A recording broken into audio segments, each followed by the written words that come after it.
ഇപ്പോൾ CPIM നേതാവ് Shri CK Saseendran കൂടി ഈ ഘട്ടത്തിൽ നമ്മോടൊപ്പം ചേരുകയാണ്. ശ്രീ CK ശശീന്ദ്രൻ, ഓരോ ദിവസവും നേരത്തെ ഐസക്, അതിനു മുമ്പ് മറ്റ് പലരും രേഖപ്പെടുത്തിയ കാര്യങ്ങൾ, ഒരു തെളിവ് കൂടി എത്തുന്നു. KK ബിജു തൻ്റെ ഭാര്യയുടെ നിയമനത്തിനായി IC ബാലകൃഷ്ണൻ അടക്കം അറിഞ്ഞുകൊണ്ട് NM വിജയൻ്റെ കയ്യിൽ, അതും അന്നത്തെ DCC പ്രസിഡന്റ് KL പൗലോസിൻ്റെ കാര്യം അടക്കം പറയുന്നുണ്ട്. ഇവരൊക്കെ അറിഞ്ഞുകൊണ്ടാണ് വിജയേട്ടന് പൈസ നൽകിയതെന്ന് KK ബിജു കൂടി വ്യക്തമാക്കുന്ന സാഹചര്യത്തിൽ എങ്ങനെയാണ് ഈ ബാങ്ക് കോഴയും ഈ രണ്ട് ആത്മഹത്യയും കൂടുതൽ വ്യക്തമായ രാഷ്ട്രീയ ചർച്ചകൾക്ക് വിധേയമാകുന്നത്? ശ്രീ CK ശശീന്ദ്രൻ.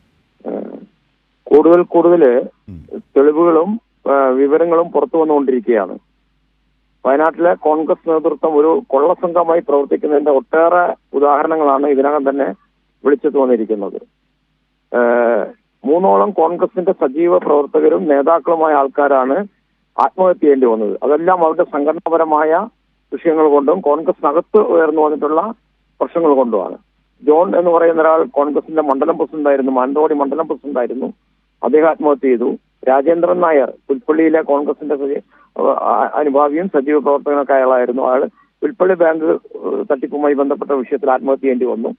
ഇപ്പോ കോൺഗ്രസിന്റെ ജില്ലയിലെ ഏറ്റവും പ്രധാനപ്പെട്ട ജില്ലാ ഖജാൻജി കൂടിയായ NM വിജയനും അദ്ദേഹത്തിന്റെ മകനും ജീവിതം അവസാനിപ്പിക്കേണ്ടി വന്നിരിക്കുകയാണ്. ഈ കാര്യങ്ങളെല്ലാം കോൺഗ്രസ് നേതൃത്വത്തിന് നല്ലപോലെ അറിയാമെന്ന് VD സതീശൻ ഇപ്പോൾ വ്യക്തമാക്കിയിട്ടുണ്ട്, സുധാകരൻ വ്യക്തമാക്കിയിട്ടുണ്ട്. അവരെല്ലാം ആ കുടുംബത്തെ അപമാനിക്കുന്ന രീതിയിലുള്ള പ്രസ്താവനകളുമായി മുന്നോട്ട് വന്നിരിക്കുകയാണ്.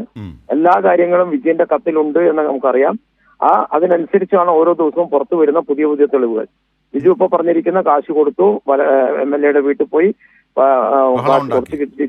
ബഹളം ഉണ്ടാക്കി, അതിനുശേഷം കുറച്ച് കാശ് കൊടുത്തു, ബാക്കിയും കിട്ടാനുണ്ട്.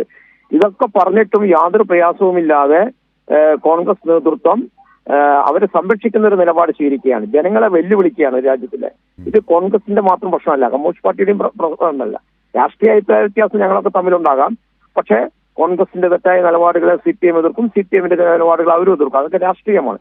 ഈ രാഷ്ട്രീയത്തിനപ്പുറത്ത് രണ്ട് വിലപ്പെട്ട ജീവൻ നഷ്ടപ്പെട്ടിട്ടും അതിന് ഉത്തരവാദികളായ ആൾക്കാരെ സംരക്ഷിക്കാനും അവർക്ക് വേണ്ടി വാദിക്കാനും തയ്യാറാവുന്ന ലജ്ജാകരമായ നിലപാടാണ്. അതിനല്ലല്ലോ രാഷ്ട്രീയ പ്രവർത്തനം എന്ന് പറയുക.